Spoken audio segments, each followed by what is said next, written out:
Merci Nabandeko Nyonso Oibo Mesana Kolanda Biso na 3W Radio Télévision Lisolo. Ndenge Tosololaki na Cyprien Wechi, les amis de Wechi, P Radio Télévision Lisolo. Tolobaki Nabino Toko Sala Nyonso tu, Tolukela Bino Kolabo. Otoza Kobenga les grands collabos Francis Kalombo, Motoya PPRD. P Tokosala na kati na radio Lisolo, Tokosala débat contradictoire, toyeba ba kolabo ya PPRD, makanisi na bango ezali nini, esika oyo biso ba combattant tozali kolobake, Hippolyte Kanambe dégage, bango balobi te, Hippolyte Kanambe azali mokonzi na bango, pe azali kosala mosala kitoko, nako lekana nako benga na nzela ya Kinshasa, mpamba te na nzela na Cyprien Wechi, to zwa kolabo ya munene oyo bino nyonso boyebi les grands kolabo oyo azali défenseur ya Hippolyte Kanambe oyo biso to bengaka Rwandais na banzi tokoyamba ye na kati na radio Lisolo pe tokobenga ye to zwa rendez-vous na ye po débat ezala contradictoire na ba combattant na kati na Europe contre Francis Kalombo. Toleki to mekananu kozwa papa na biso na nzela ya telefone kuna papa na biso mayamba sala mwalo mbango kuna to meka kozwa Francis Kalombo. Allô? Allô? Oui, allô?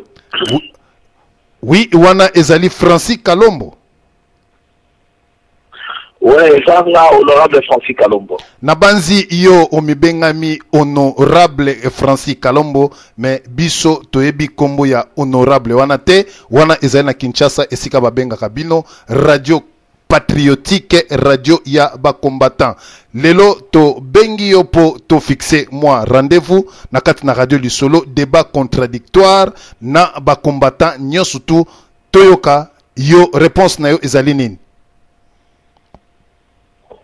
Écoutez, d'abord, ceux qui vous dit que vous êtes congolais, il faut vous dire honorable, même ceux qui vous êtes poto, parce que je suis un élu, choisi par le peuple congolais pour leur représenter la République démocratique du Congo et puis la Congo mobile. Donc, nous avons un problème monté et puis nous avons totalement d'accord sur le lobby.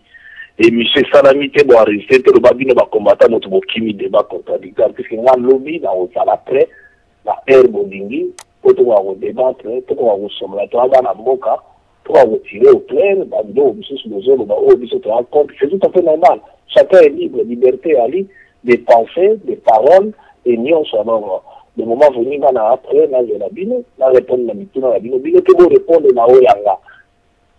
Merci Nabanzi Bandeko Toyokana no côté ya avocat du diable Cyprien Wechi soko zali na maloba ya kotuna ye mpe nabakisa moko tokanga bisaka na biso rendez-vous lobby na 18h avocat du diable.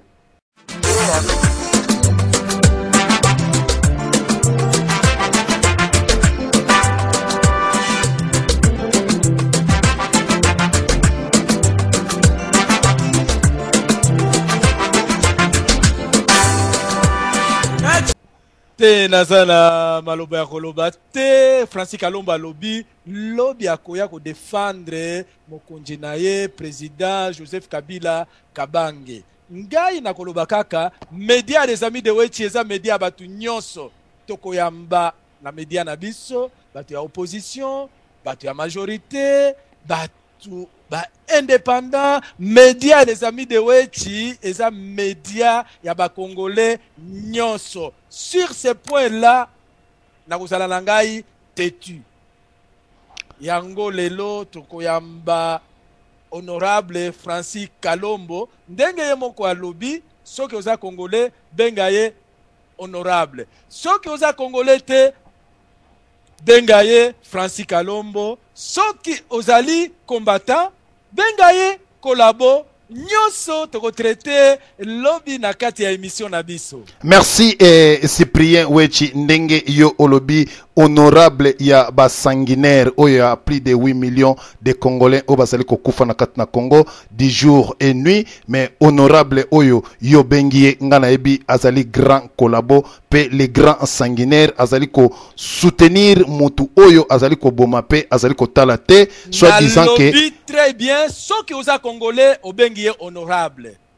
Ceux qui aux Congolais te au bengie Francis, ceux qui aux ali combattant au bengie collabo. J'ai fait 3 distinctions.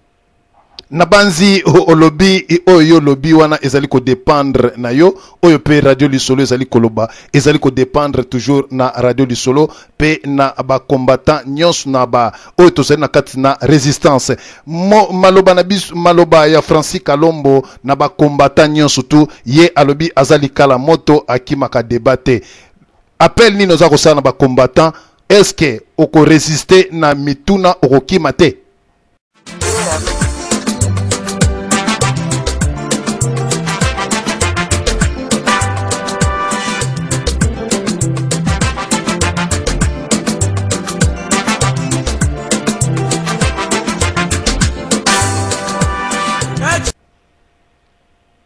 En tout cas, na Kimarate, na Rokimate, ce qui n'a pas ma résistance, c'est que ma résistance contre un pouvoir établi. On ne peut que résister contre quelque chose qui existe.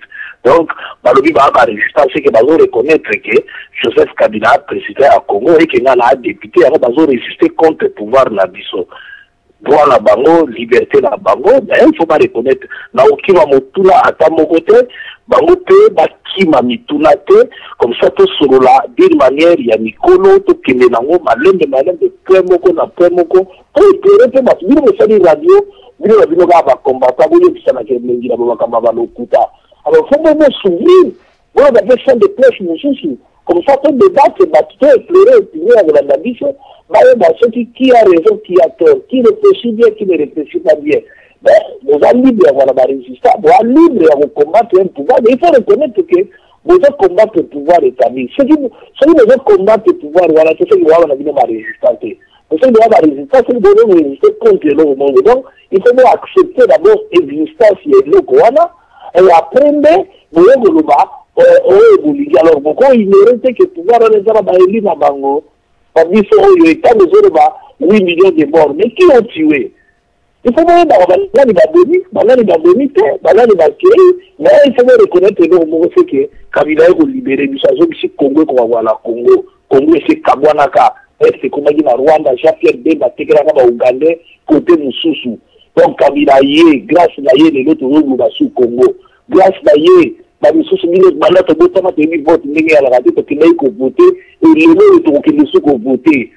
grâce à comment aux hommes politiques au Congo de Malobolobi et faut dans la ville de combattant grâce à vous faites sur ma photo de ma parole la ville de inquiété na kil dans mon bout avec un peu bon en gundo faut bon ma parole on va tout changer Congo tout le monde est libre vous avez dans la télévision avec mon la ville de équiper ni la famille la vie non ni la lumière mon faut bon dimaye à libérer aucun détenu politique dans le Congo, je mets quiconque à défi. Merci. Aucun journaliste arrêté, je mets quiconque à défi. Alors à un moment donné, il faut reconnaître quand même que moi, la Mobali Wana a démocratisé, a initié, a pacifié, et que nous autres communes à démocratie. Pas foutu, mais moi, le but, c'est qu'il y a un Tshisekedi. A foutu, merci, collabo, merci, collabo. Nabanzi, merci, collabo.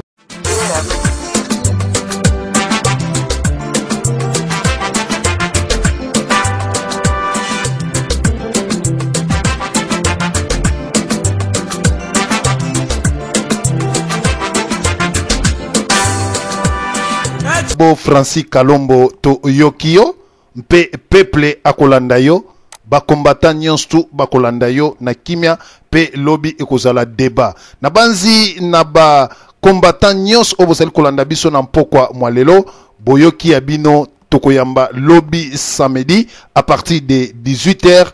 Francis Kalombo oyo bino nyonso boyebi kolabo oyo bino nyonso boyebi ye mutu azali défenseur ya les grands sanguinaires lobi tokozala na ye awa tokopasola mpoke bobo meseno ya solo ezalaki toujours ya bino DSV Diana sur le photo de vous pertal Cyprien Wechi les amis de Wechi bye bye.